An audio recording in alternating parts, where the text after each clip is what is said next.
சீடா வந்து பார்த்திங்கன்னா நான் லாஸ்ட் வீக்குன்னு நினைக்கிறேன் சேல் போட்டுட்டு பேலன்ஸ் இருக்கிற பல்பை வந்து நான் என்ன பண்ணேன், எனக்குன்னு வந்து ஒரு பாட்டில் ஊண்டி வச்சேன். ஆக்சுவலி சீடா நிறைய இதில் நான் ஊண்டி வச்சுருக்கேன்.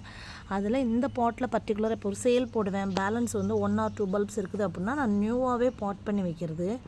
அந்த வகையில் இந்த சீடா எனக்கு ஃபோட்டோ எடுக்கவே ஒரு மாதிரி இருக்குது. ஏன்னா நிறைய சீடாவோட ஃபோட்டோஸ் வந்து நம்ம எடுத்தாச்சு. ஸோ அந்த வகையில் பார்த்திங்கன்னா இது நம்மளை ஃபோட்டோ எடுக்காமல் விடாது போல். அப்படியே அழகாக இருக்குங்க. என்னங்க இது, ஃபோக்கஸ் இங்கே வைங்கடா, எங்கடா அப்படி இவங்களை விட்டுட்டு அங்கே போகிறீங்க. 2 தான் ஊண்டி வச்சேன். ஊண்டி வச்சு இலையே வரல, இன்னும் இலையே வரல. டப்புன்னு பார்த்தா இப்படி பூத்துருச்சு இந்த சீடா. எனக்கு ஹாப்பி. எங்கிட்ட வாங்கின தங்கங்களுக்கும் இப்படி தானே இருக்கும் அப்படின்னு சொல்லியோ. என்ன க்யூட் இது, ஸோ ஸ்வீட். இப்போ இது சேல் கேட்டிங்கன்னா இல்லை தங்கங்களா, ஏன்னா இது ப்ராசஸ் ஆகிட்டுருக்குது. இப்போ ஊண்டி வச்சு பூத்து கீழே வேர்கள் விட ப்ராசஸ் ஆகிட்டுருக்கு. அதனால் இது இப்போ சேல் இல்லை. அழகில்